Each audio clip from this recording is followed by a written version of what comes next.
Hello दोस्तों, नमस्कार। मेरे YouTube channel science study blog में आप सभी का स्वागत है। तो कैसे हैं आप लोग? मस्त होंगे? ठीक है, आइए वीडियो शुरू करते हैं बिना देरी के हुए।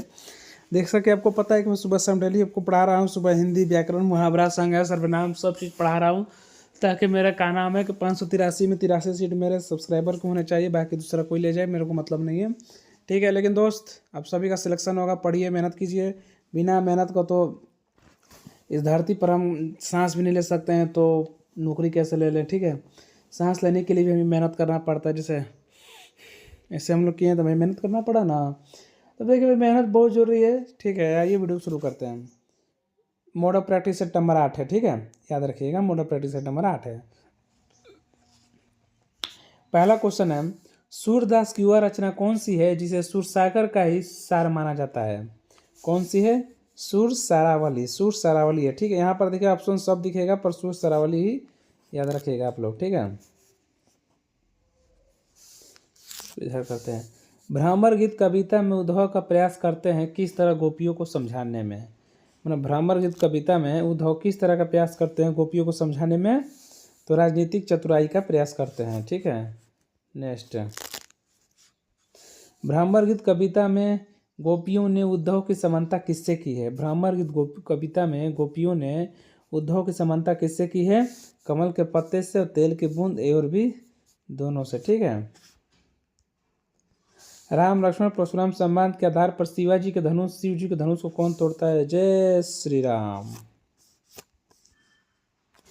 राम लक्ष्मण परशुराम संवाद के आधार पर परशुराम के क्रोधित होने का कारण क्या था? इनके क्रोधित होने का कारण था धनुष टूट जाने के कारण। धनुष टूट गया था, इसलिए वे क्रोधित हो गए थे। राम लक्ष्मण परशुराम संवाद में धनुष टूटने पर क्रोधित परशुराम को शांत करने के लिए राम कहे गए वचनों के आधार पर उनके स्वभाव में क्या सम्मिलित है? उनके उपरोक्त सभी विनयता, सत्प्रियता, निडरता, उपरोक्त सभी सम्मिलित था, ठीक है। सवैया पद में जुनाही शब्द का अर्थ क्या होता है? क्वेश्चन लिख लीजिए, छपेगा। जुनाही शब्द का अर्थ होता है चांदनी। ये क्वेश्चन मैं आपको पिछले बार भी बताया हूँ।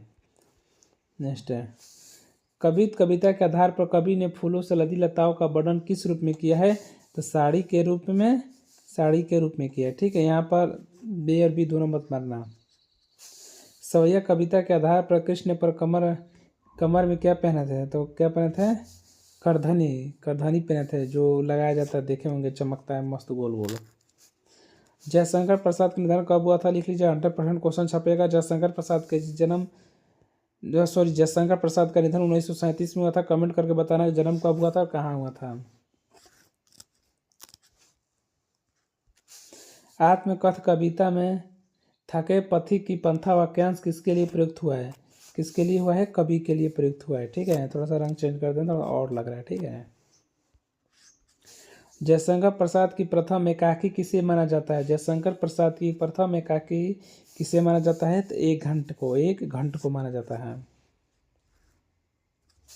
सूर्यकांत त्रिपाठी निराला को निराला उपनाम और सर्वाधिक प्रसिद्धि किस पत्र द्वारा मिली थी? ये भी मस्त क्वेश्चन है। किस पत्र द्वारा मिली थी? मतवाला। जब उन्होंने प्रकाशित पुस्तक लिखी थी तब उनको प्रसिद्ध हो गए थे, फेवरेट हो गए थे, वायरल हो गए थे, ट्रेंडिंग में चल रहे थे।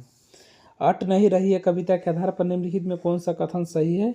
तो उपरोक्त यहाँ सब सही है। सब पढ़ लेते हैं एक बार।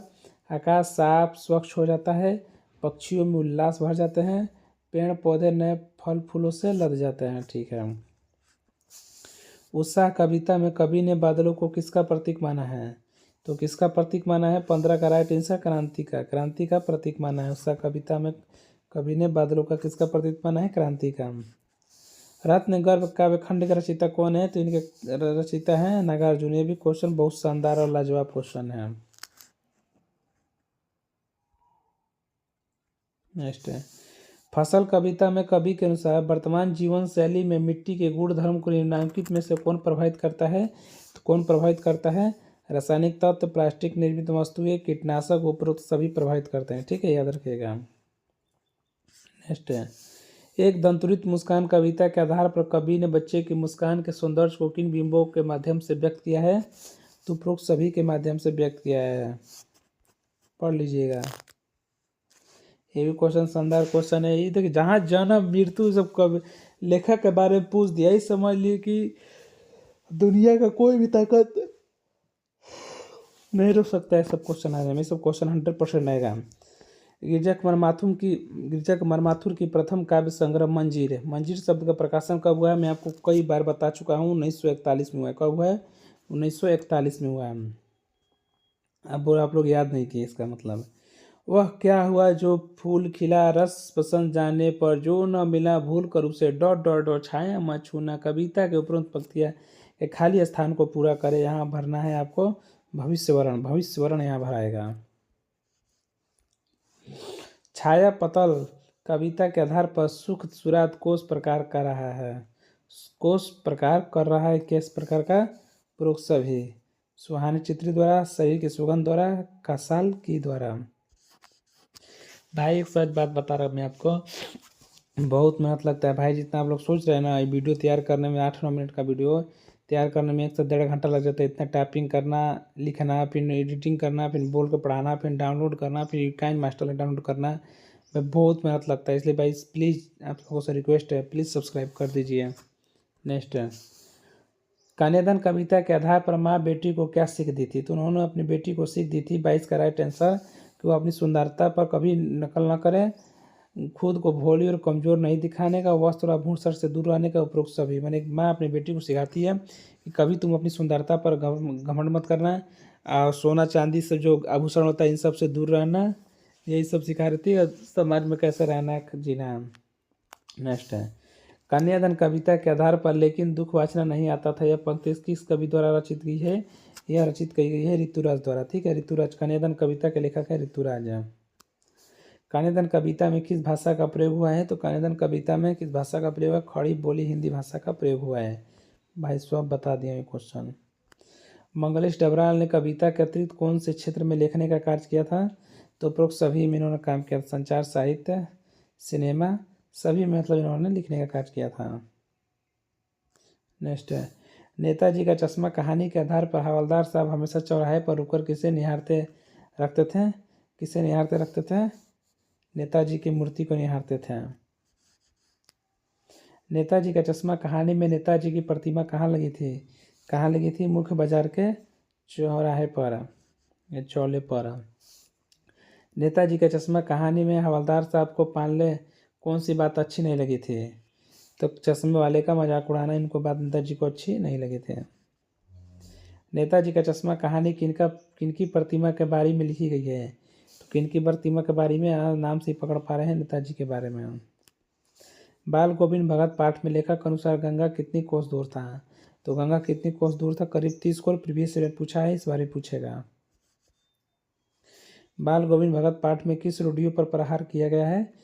किस रूढ़ियों पर किया गया है? सामाजिक रूढ़ियों पर प्रहार किया गया है। राम वृक्ष बेनीपुरी ने किस लिए अपनाया था पत्रिका और साहित्य लेखन को?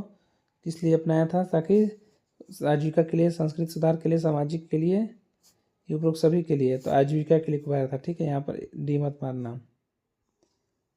अच्छा, तरुण भारती और बालक पत्रिका का संपादन किसने किया था? लिख देता हूँ 201% क्वेश्चन ये वाला आने का संभावना है। तरुण भारती का प्रकाशन किसने किया था? राम वृक्ष बेनीपुरी ने। ठीक है, याद रखिएगा। लखनवी अंदाज पाठ में लेखक ने क्या खाकर खीरा खाने से मना कर दिया? कि खीरा क्या खाकर मना से कर दिया?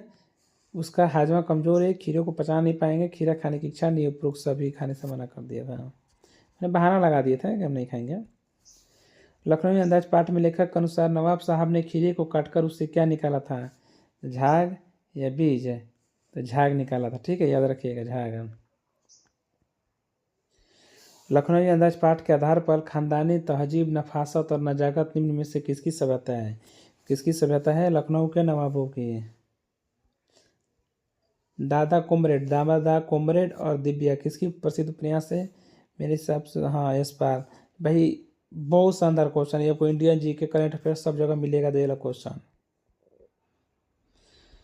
मानवीय करुणा के दीप चमक पाठ के आधार पर किसने अपनी संदर्जाली में बाधक फुल्के को अनुकरणीय जीवन से मना कर दिया था? डॉक्टर सत्यप्रकाश। ठीक है, देखिए क्वेश्चन। जय हिंद हो गया। ठीक है, क्वेश्चन आपको वीडियो अच्छी लगी तो लाइक सब्सक्राइब कर दीजिएगा, नहीं अच्छी लगी तो फिर भी कर दीजिएगा, भाई बहुत मेहनत करता हूँ, तो प्लीज़ अपना प्यार बरसाइए यार। बाकी विवेक डांस ब्लॉग पर जाकर आज ये वीडियो अपलोड करने वाला हूँ, कौन सा कौन सी भर्ती आई झारखंड में, कब होगी उत्पाद सिपाही एग्जाम, सब चीज़ बता दिया हूँ, जाकर सर्च मार कर देख लीजिए। ठीक है, मिलेंगे नेक्स्ट वीडियो में, तो तक के लिए सभी को जय हिंद।